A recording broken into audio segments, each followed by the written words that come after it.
Alright, tuners, so this video that I'm about to show you, it's about a year and a half old. I gave up on it like 3 times because I kept on switching up setups, I kept on trying different things, and so like I filmed most of it, but then things went bad, so I filmed again, things went bad. Well, not bad, it's just I wasn't getting the results I was looking for, so kind of gave up on it. But anyways, I figured I'll go ahead and finish it up now that I've finally found the solution or the problem to my overheating issue. So we'll start the video off way back when I first did my first radiator shroud slash fan combo, and then we'll end it there, and then we'll pick up to present day where I've completely changed a bunch of stuff, and we'll just, you know, show you what I currently run and what I did to fix my overheating issues. So let's go back in time, watch our good old fun times together at the shop, and then we'll pick up at my house. Alrighty guys, welcome to Operation Chill. So what we have here is my new radiator fan and ducting setup. What we got are the supplies we need to hopefully get AC back in my car without overheating.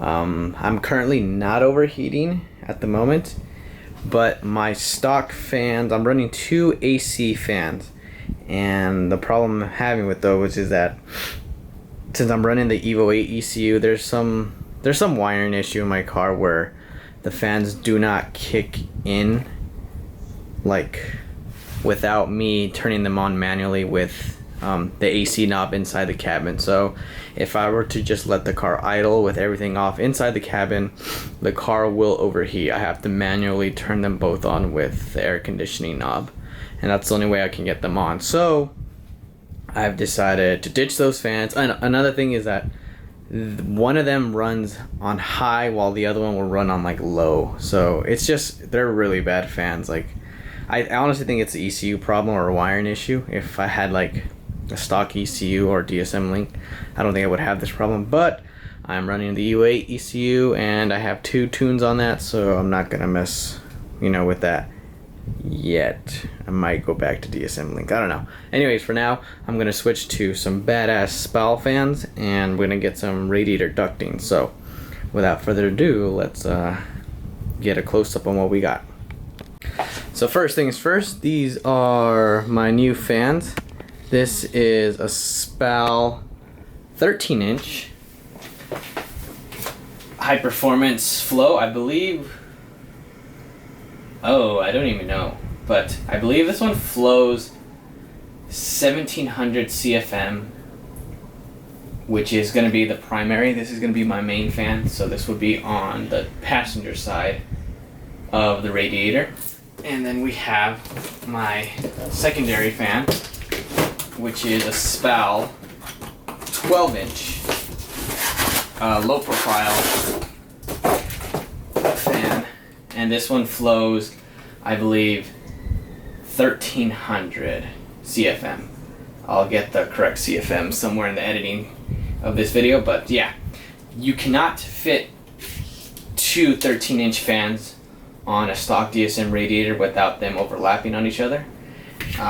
Most people run dual 12s, but I've seen a couple of people manage to get away with a 13 and a 12, so I reckon I'm going to do everything in my power to get the 13-inch and the 12 to fit together. So that's what we've got for fans.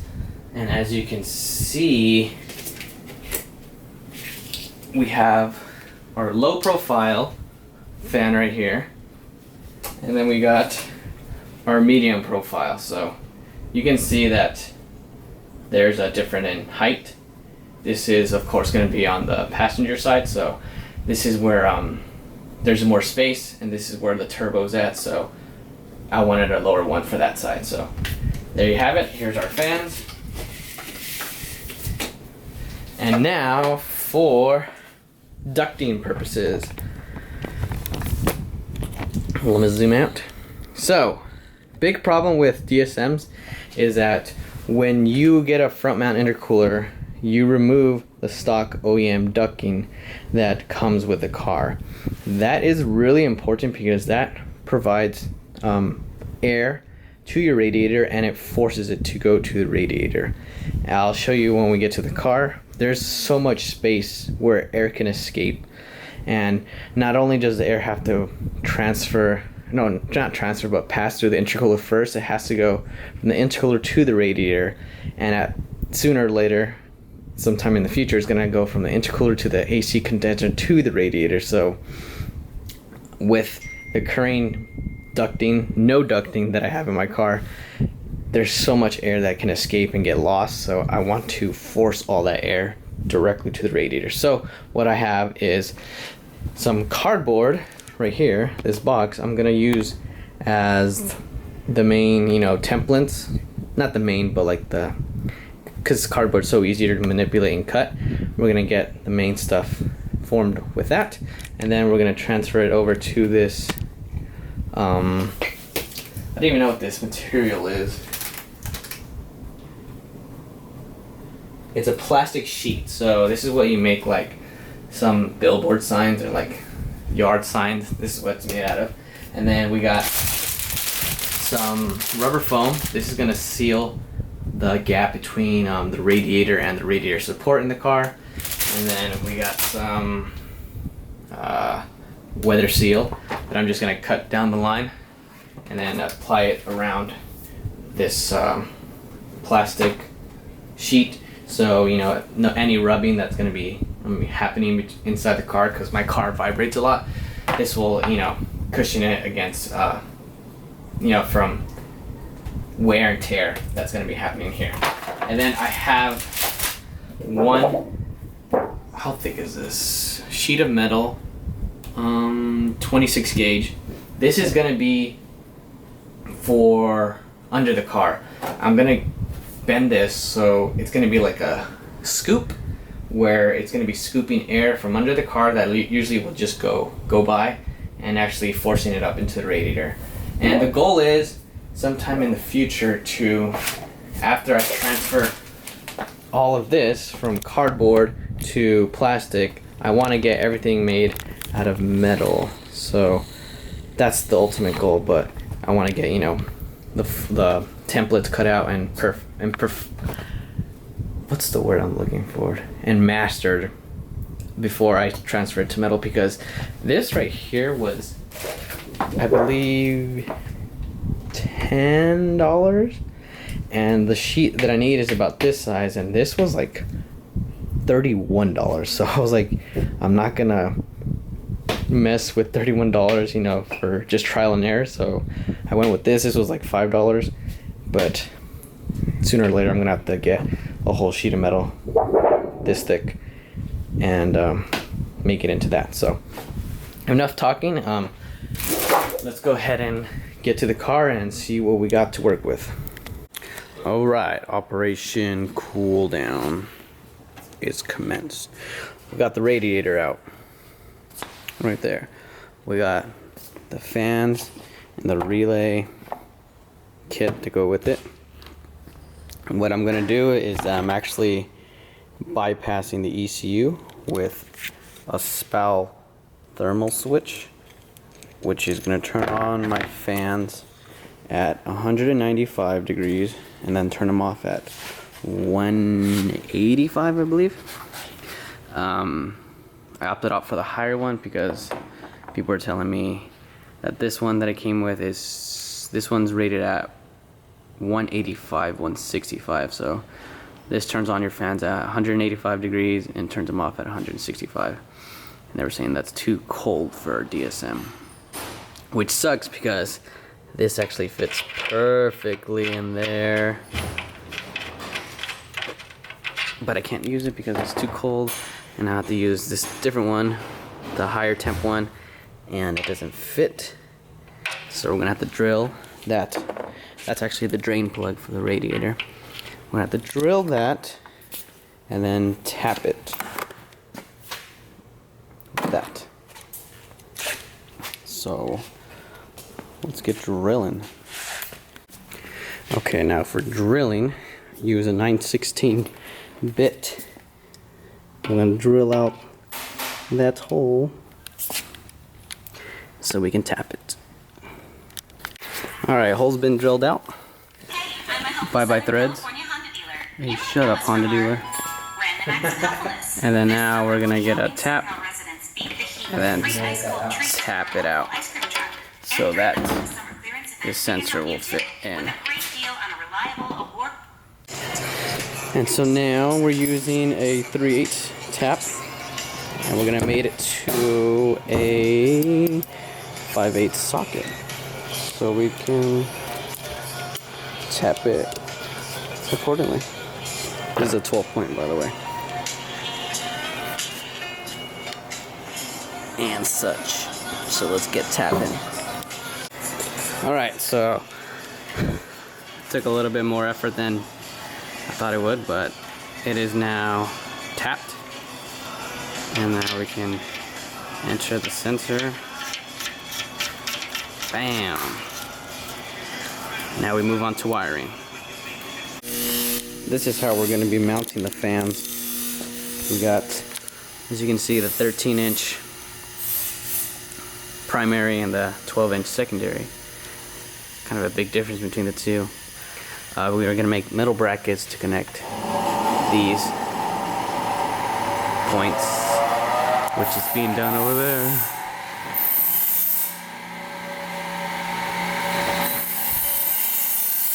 And yeah, connect that there and such.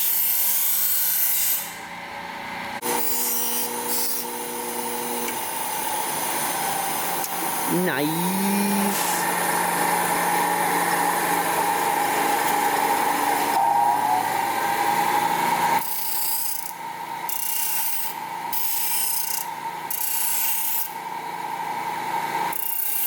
And these are gonna go right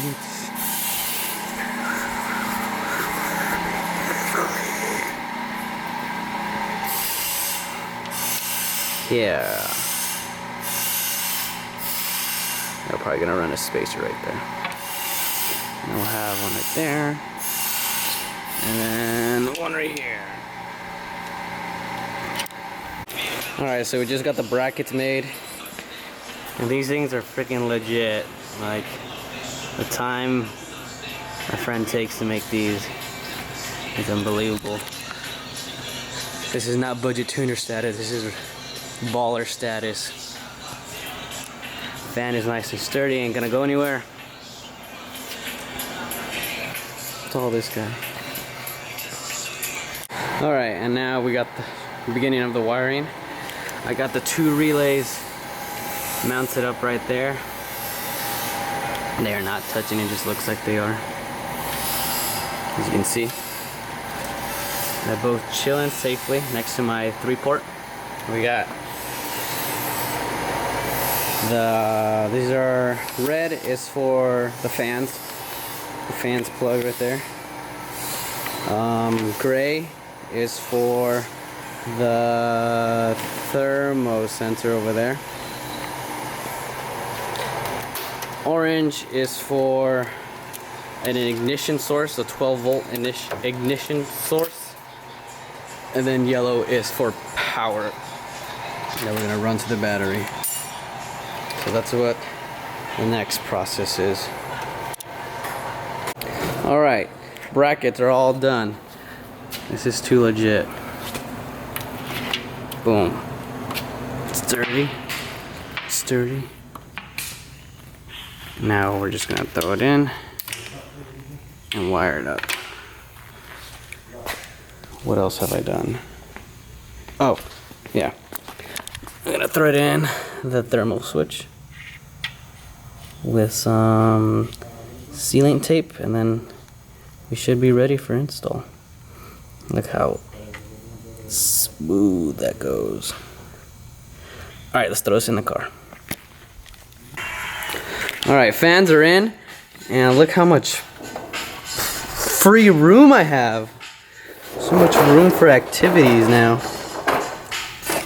My AC fans were actually hitting this J-pipe, which I had to trim, and now I have space for days. All day, baby. So I had him wired it up, put some water to make sure that this wasn't draining or leaking, and it's not, so we're all good.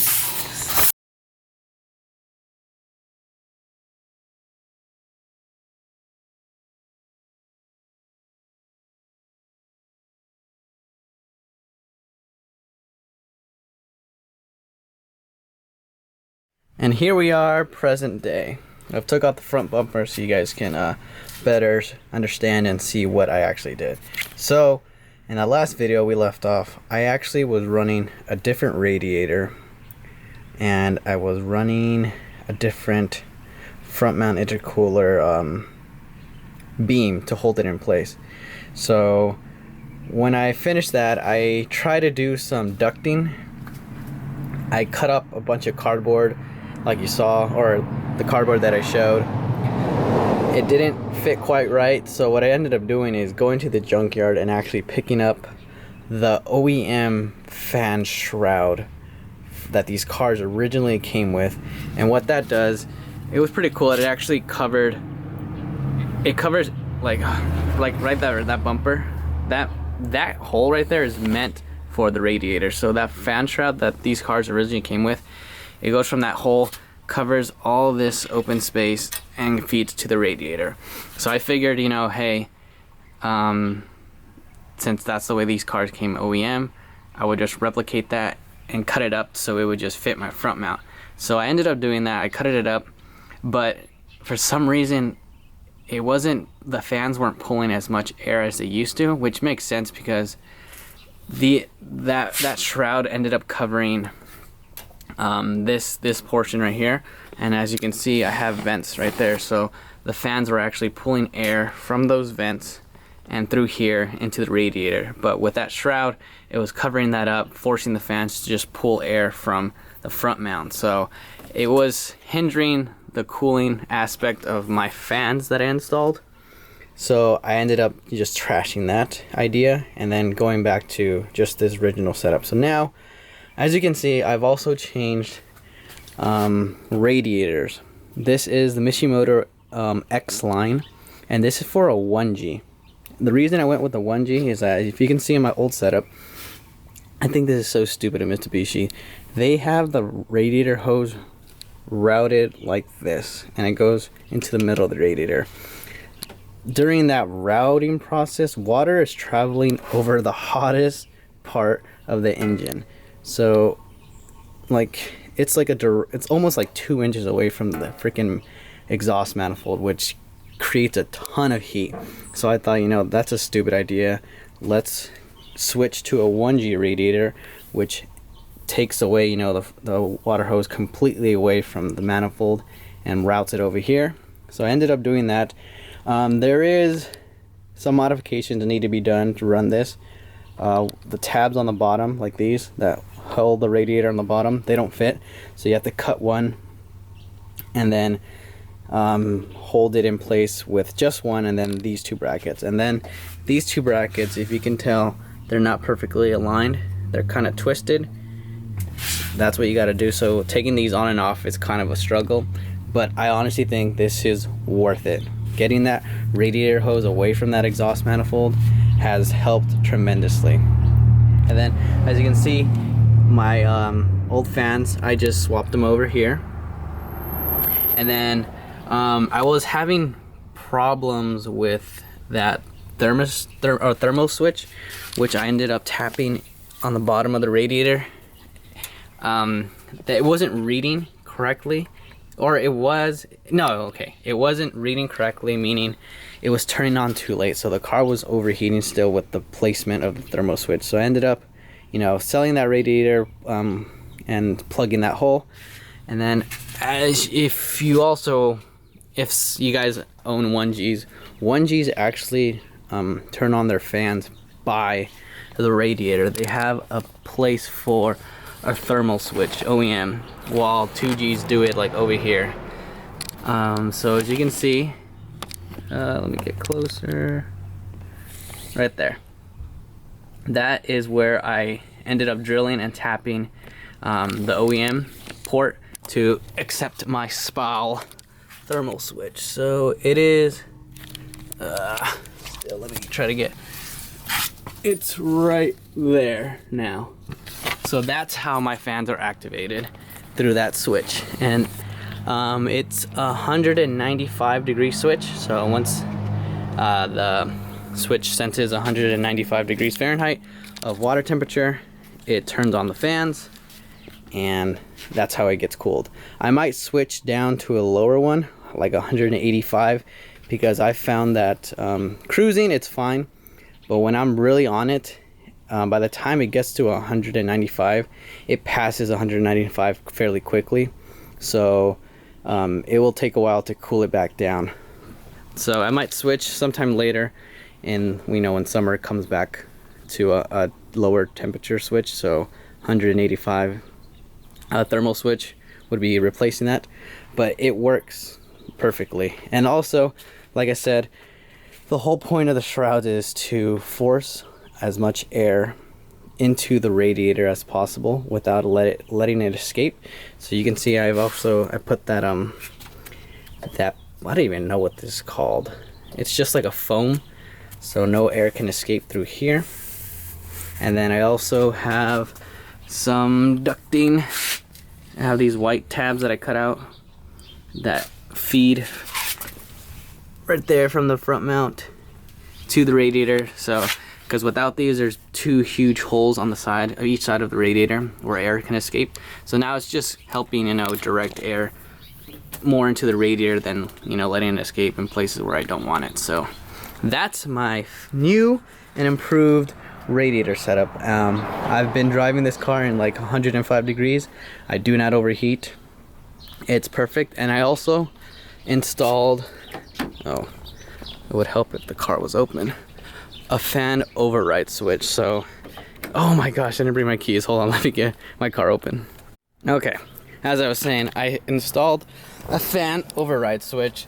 So when I know that I'm gonna be beating on this car, like at the track or something, I will actually go ahead and just flip this switch and prepare the car, you know, so it's already cooling it even more. So by the time I'm actually doing hard pulls and everything, the fans have been on. And as you can see, they're pull a lot of air. And it pulls air from here, pulls air from the front mount, and they're cooking, man. And of course, I got the two relays over there, and these fans are hardwired to my battery right here. So that means they're never gonna lose voltage while the car's powering other things. They're hardwired to the battery, so they will be running like that as long as I keep them on. So there you have it, guys. I highly suggest this combo setup. It has worked wonderfully with my current situation, and of course that fan override switch helps tremendously as well. So that's it, guys. Have a good one. Keep boosting and stay cool.